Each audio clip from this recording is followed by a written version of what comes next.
Day, while his quarterback is healthy and practicing, Lamar Jackson will get a 2-week bye. Jackson won't face the Steelers in a game that doesn't matter for the top team in the AFC. I just think you just kind of consider all things. There's really not any one thing that goes into it. Just all things considered, it seemed to be the right thing to do. And you have conversations with Lamar and others and make the decision. For Jackson, it's rest he'll gladly take as he prepares for what he hopes is his first deep playoff run. Just get ready for a physical game, you know, knowing how physical the playoffs are and how every play counts, every drive counts. It pretty much just helped me out to just get me prepared for it. As for his teammates, due to injuries, key starters will have to at least suit up and dress, maybe even play in the game, and they welcome it. I mean, I could use the rest, but at the same time, I do want to play Pittsburgh. You know, those guys come out fierce, try to do their thing, try to come out, punch you in the mouth and stuff, so that's my type of game. Lamar Jackson is probably the only healthy Ravens starter who will not dress. The rest are going to be injury-driven. They had 7 players not practice today, 5 of those starters. As far as starting quarterback, it will be Tyler Huntley, backed up by Josh Johnson, and we'll see probably our first look at Malik Cunningham as Ravens quarterback or special teamer or wide receiver. He is lining up all over the place on the practice field this week. Reporting in Owings Mills, I'm Morgan Atzett for Sports Unlimited. Well, coming up on Fox 45 News at 6 o'clock tonight, a member of the Black Gorilla family pleads guilty tonight. We have a look inside the tense proceedings in federal court. Mayor Brandon Scott holds a news conference. What he's saying about the drop in homicides over the past year.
A member of one of the most notorious gangs in the nation entering into a plea deal. The charges he's facing tonight in federal court.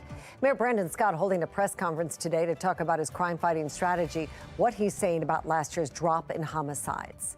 And City State's Attorney Ivan Bates highlighting his partnership with federal agencies to fight crime. He reflects on his first year in office. Live from WBFF in Baltimore, this is Fox 45 News at 6. Good evening, everybody, and thank you for joining us. I'm Mary Bubala. New tonight, a member of the Black Gorilla family entering into a plea deal in federal court today. He is one of 6 members named in a federal indictment connecting the gang to drugs, murder, and an attempted contract killing. Fox 45's Alexa Ashwell reports. There were many emotional and tense moments here inside the federal courthouse as one of the 6 defendants, Wayne Prince, pleaded guilty related to a 2018 killing of a construction worker. We want to show you a picture of that victim, 27-year-old Brian McKemmy. In court today, Wayne Prince, a member of the Black Guerrilla family, pleaded guilty to racketeering conspiracy, a plea Prince's mother did not want him to enter in. She was, in fact, escorted out of the courtroom after repeatedly saying no when the judge asked Prince how he pleads. As part of this plea deal, Prince admitted to conspiring and attempting to kill a man as part of a hit or contracted killing. The target was the owner of the home where McKemmy and another worker just so happened to be repairing a backsliding door. McKemmy was killed. The other worker was shot in the head but survived. McKemmy's family also here in court, his mother becoming emotional at times. His father said this plea was one step closer to justice for his son. I was sitting there holding my daughter's hand and my wife's hand, and we were just waiting for him to say it. And then the judge went through all his formalities, and then they asked him again at the very end, you were in there. And to hear him say guilty, we all three kind of just clenched our hands together and like, this is the beginning of maybe a little bit of closure. You know, Brian was 27 years old when he was killed. But to me, that's who they killed. See that little boy holding the fish? See that little boy in Ocean City? That's who they killed. They killed my baby. You can't put words on how much somebody's missed until they're gone. And it's just too much, you know? That was McKemmy's brother, who says he recently named his son after his late brother. Again, there are 5 other defendants listed in this indictment. 4 others are pending. Prince is scheduled to be sentenced March 26. Reporting outside the federal courthouse, Alexa Ashwell, Fox 45 News. And we have team coverage tonight of the crime crisis throughout Baltimore City. In a few minutes, Mackenzie Frost joins us with how City State's Attorney Ivan Bates is working to fight crime in the city. But first, Fox 45's Rebecca Pryor was at Mayor Brandon Scott's news conference today, has more on why he's crediting last year's drop in homicides to his crime-fighting strategy. Well, there's no debating homicides and non-fatal shootings were down significantly last year compared to years past. But tonight, debate over who's responsible for that progress and if it could have come sooner remains. I made it very clear from the beginning of my administration that public safety was our #1 focus. Mayor Brandon Scott's long-awaited campaign promise to cut the city's historically high homicides below 300 finally coming to fruition in 2023. Homicides were down 20% and non-fatal shootings were down 6.8%. That reduction was the largest single-year reduction that Baltimore City has ever seen. An accomplishment arriving 2 years after his previously pledged deadline. I will aim to reduce homicides by 15% each year in my term, getting us below 300 homicides in my first year. Instead, in his first year as mayor, annual homicides climbing to 338 lives lost and remaining high at 330 for 2022 before dropping to 263 in 2023. I knew deep in my heart that we needed to do something different. And so we did something different. Doubling down on a holistic approach to crime. Mayor Scott crediting the programs implemented under the Mayor's Office of Neighborhood Safety and Engagement for much of the success. We set forth an ambitious, comprehensive violence prevention plan to address violence in our communities as a public health issue. While others touting a tough on crime approach from 2023's new city state's attorney in partnership with federal agencies. With the U.S. Attorney's Office, I told you we do a lot of work together. We're holding some violent offenders accountable. I do think he's trying to take credit for an accomplishment that is not majorly his. According to political analyst Richard Vatz, crime reductions could have come much sooner if Mayor Scott would have held former city state's attorney Marilyn Mosby accountable for her controversial no prosecution policies of several low-level offenses. He appears to genuinely want to reduce violence, but he doesn't appear to ever be willing to take courageous steps, one of which would be when he had an totally irresponsible state's attorney, he wouldn't say anything. He wouldn't say anything even half critical of her until she's out of office. A step Mayor Scott is still unwilling to make. In hindsight, do you think that your decision to not call out Marilyn Mosby's selective prosecution policies contributed to the crime problem and us not seeing these crime reductions sooner? I think that as we said before, to blame one person or give one person the credit is a false narrative. We did the work. And I remember specifically you and others from your station telling us, asking me consistently, when is this 15% reduction going to happen? When is the plan that you guys put forth going to actually work? And now it's working, and you want us to look back. We're looking forward. But in terms of accountability, and could we have gotten here sooner, do you think it would have helped to call out those selective prosecution policies? I don't think you hear me very clearly. I don't do performative stuff. That's not me. I focus on the work. Well, the question wasn't do you want it to go back? The question was, should she have been called out earlier? And he often avoids that question because he is very, very resolute in not accepting any criticism of his policies. He could have had a change in Baltimore's situation a long time ago. Now, no one person or city agency can take all of the credit for the city's recent reduction in crime, but according to Vats, he does believe that the Bates administration is the main contributing factor here. In Baltimore City, Rebecca Pryor, Fox 45 News. And Fox 45 also pressed the mayor on whether the Department of Juvenile Services needs a change in leadership. And here's what he had to say. In your opinion, do you think that the head of DJS, Vincent Schiraldi's policies are helping or hurting the crime fight here in Baltimore City? I've stated my position on this probably about 2 billion times. This is also not about one individual. And this is where I'll go a little deeper. You've heard me say for multiple years that the system of juvenile justice in this state needs to be reimagined. That is when Mr. Schiraldi was in New York, right? This is about a system that needs to be changed. Well, City State's Attorney Ivan Bates was not at the mayor's news conference today, but says he wants to continue working with city leaders and his federal partners like U.S. Attorney Eric Barron to fight the crime crisis in Baltimore. Fox 45's Mackenzie Frost spoke with Bates today about his year in office and what's next. Baltimore City State's Attorney Ivan Bates says it has been a challenging year, but he believes the office is moving in the right direction. And part of that, he says, is because of the working relationship he has with federal law enforcement partners, and he wants that to continue. Office of State's Attorney of Baltimore City. 1 year after walking into his new office for the first time, City State's Attorney Ivan Bates says being the top prosecutor in Baltimore is challenging. Job isn't really what I thought it was going to be per se. The politics. To be honest, you know, I'm a lawyer, I'm a trial lawyer. I was hoping I could be in court a lot more or just sitting watching and everything. Politics aside, Baltimore ended 2023 with fewer than 300 homicides for the first time in 9 years. Who gets the credit for that? I think everybody worked very hard to make that happen. 300 plus is an absurd number.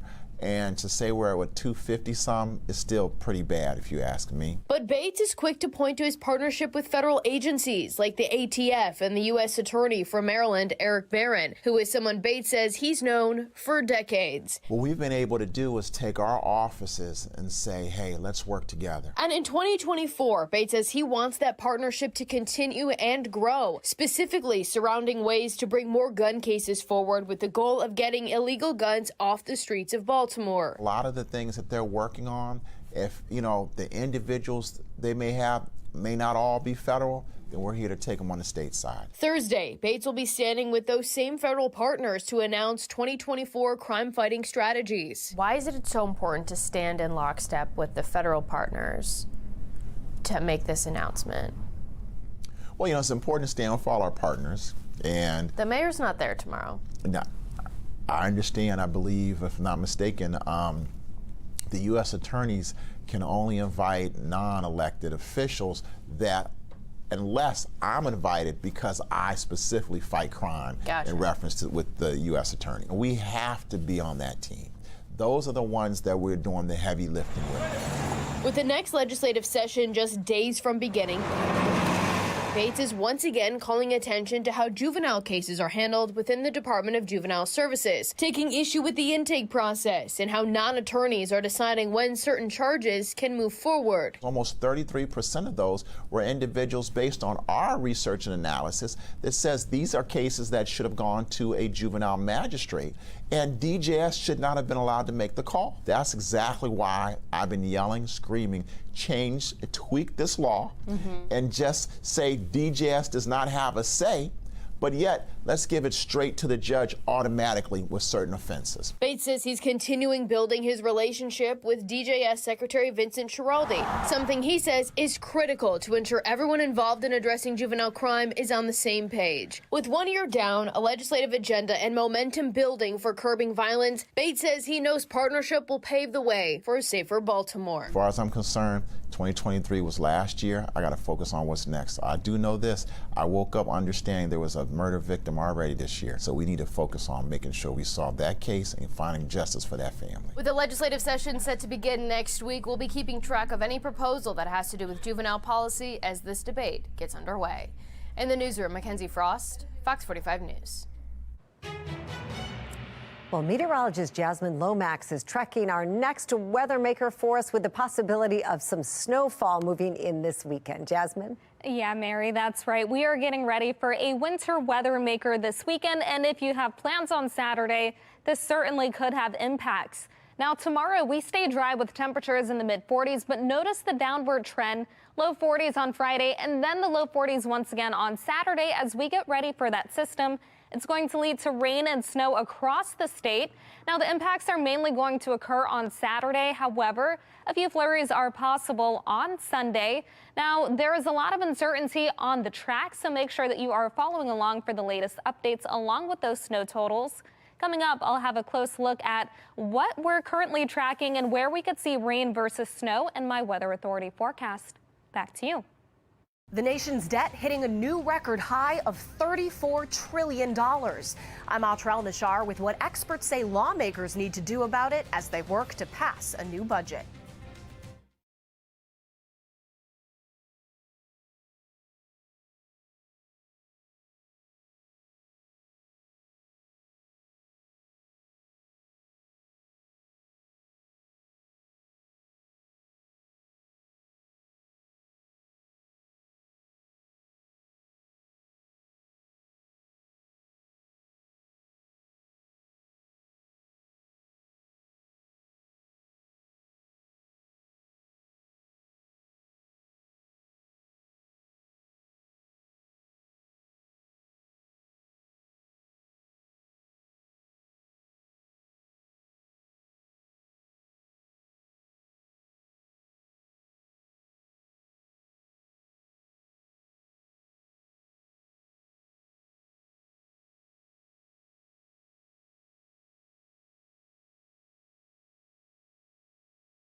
"2023 ended with the national debt hitting a new record of $34 trillion. Lawmakers return to Congress next week with a tight deadline to fund the government. Sinclair national correspondent Atra Al-Nashar joins us live from Capitol Hill with the details on this. Atra, good evening. Hey, good evening, Mary. Yeah, new Treasury data that just came out shows that the nation's debt reached that milestone a few days ago, last week on Friday, and it's raising the already high stakes that lawmakers are walking into when they return to the Capitol next week. America's balance sheet is in trouble. The nation's gross debt reaching the dreaded milestone of $34 trillion, according to the Treasury. Of that, roughly $27 trillion is debt held by the public, and about $7 trillion is debt the Treasury owes other government agencies. Interest rates add to the bill. The debt is growing faster than the national economy, and what that means is that a larger portion of national output merely has to go towards paying the interest on this debt that was previously issued. Consequences of debt this high have already been felt. Back in November, top ratings firm Moody's put the U.S. on notice about losing its perfect AAA rating, in large part over concerns about the government's ability to manage its debt, dealing a blow to confidence in the U.S. as the world's reserve currency. And the less effort we put into addressing our unsustainable fiscal situation, the more we potentially jeopardize that status. On Capitol Hill, House and Senate leaders are negotiating spending levels for a new federal budget, parts of which come due on January 19th. Congress is only able to govern basically by crisis at this point. Committee for a Responsible Federal Budget President Maya McGuinness says the only way the U.S. can get to the point where debt isn't growing faster than the economy is with tough choices across the board, from revenue to programs like Social Security. That means spending, that means major programs that have trust funds, and that means taxes. And anybody who's saying they can do it without putting all of those on the table isn't leveling with the taxpayers. Last summer, the White House and House Republicans agreed on spending limits for 2024. But Mary, whether they actually stick to those limits in whatever kind of federal budget they come up with here soon is up in the air. But the longer Congress goes without passing that full budget, the more likely it is that we'll see critical government programs see their budgets cut automatically. And it's not even clear which programs would be on the chopping block. And we know, Audra, some in Congress have proposed a commission to tackle this issue. What would that even look like? Right. It's gotten so high, the national debt, that some want to create a whole body to tackle the issue. So there's been bills proposed in the House and the Senate. And what it seems like the consensus of what it would look like is a 16-member body from the House, from the Senate, Democrats, Republicans, and even a few outside experts. Each of the four leaders of Congress would get to choose an outside expert. They'd get together, look at the issue, and propose legislation for the Congress. Now, the sponsors of the bill I found interesting that in the Senate, Democratic Senator Joe Manchin, Republican Senator Mitt Romney, neither of whom are running for re-election. They're both more moderate members of their party, closer to the center than many others. And Joe Manchin was recently asked by Politico what his legislative New Year's resolutions are. And one of the things he said, Mary, is getting this commission set up. All right, we'll see. It probably will happen then. Thank you, Audra El-Nishar, reporting live for us on Capitol Hill. We appreciate it. We are getting ready for our next weather maker, and we'll finally see some winter weather across the region, really for the first time in a couple years. We're talking about snowfall across the state. Now, some areas only dealing with rain, but still you want to make sure that you are staying weather alert this weekend as we prepare for that system. 41 for the current temperature and overcast over Baltimore with winds out of the southeast. Around the state, we're mainly seeing temperatures in the 30s and 40s. The numbers are quickly starting to fall, and we're in for a quiet night. Now, we'll stay mostly dry. We're seeing some areas with snow to our north and then rain to the south. Around our region, we are mostly dry right now, but of course, that's going to change over the weekend. First, overnight, our temperatures drop to the 30s. Then highs tomorrow will be a little bit lower, 46. That's followed by 42 on Friday, and temperatures only around 40 on Saturday as we prepare for that rain and snow mix. Now on the future scan, there is the chance for a couple of stray flurries overnight. Most of us, though, are going to stay dry, waking up to cloudy skies tomorrow morning. By the afternoon, we'll have a few breaks in the clouds, so partly cloudy skies. Then we start with sunshine on Friday morning, but the clouds quickly move back in as we get ready for that next weather maker. We'll start off with A couple of isolated snow showers after sunrise on Saturday, but it's the afternoon when we really start to see the rain and snow coverage increase. Now, there's been a lot of uncertainty on the track, but this is the latest run from the American model, and it has snow around the Baltimore area. The best chance for snow is going to be to the north and to the west. Areas south and east are primarily looking at rain. However, as we head into the evening, more areas start to deal with that rain. And notice we are talking heavy rain at times. So even if you're not seeing snow, heavy rain is a strong possibility. Make sure that you are staying weather alert over the weekend. On Sunday, the chance for a couple of stray flurries. Otherwise, expect mostly cloudy skies. This is followed by a drier forecast on Monday before rain on Tuesday and again on Wednesday. Tonight, our temperatures drop to the 30s, and then tomorrow, it's back to the 40s. Coming up, I'll have a closer look at what you can expect as we get ready for the next weather maker and the warm-up that follows. Jasmine, thank you. A controversial new law would give the state of Texas authority to deport undocumented migrants. How the Department of Justice is fighting back tonight.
Just moments ago, the Department of Justice sues the state of Texas over a controversial new law which would give Texas sweeping authority to detain and deport migrants.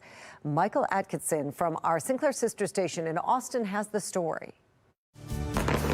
New year, new battles between Texas and the federal government. Days before the Christmas holiday, Governor Greg Abbott signed into law the controversial Senate Bill 4, which gives Texas the authority to arrest and, if deemed necessary, effectively deport undocumented migrants. We think that Texas already has the constitutional authority to do this, but we also welcome a Supreme Court decision. Historically, that authority falls to the federal government, who is telling Governor Abbott that they plan to sue Texas if Senate Bill 4 takes effect. It is shameful that a Republican governor, Governor Abbott in Texas, is using migrants as a political stunt. If the governor really truly wants to deal with this issue, he should talk to the senators in his state and actually ask them to work with us. Add to that, there's already a lawsuit on the books from the American Civil Liberties Union over SB 4. Between the two of those, Texas could be set up for a legal battle that the Abbott administration has indicated it wants to take to the Supreme Court. I do think that, this has been designed to make it to the Supreme Court, or certainly, to be challenged in federal court and to go that far. And I expect eventually it will. Look, the only real question is how long will it take? It's still no guarantee that it'll reach that point. At the moment, Governor Abbott's last boundary-pushing policy, the floating barrier of buoys in the Rio Grande, is in limbo after a federal appeals court ordered Texas to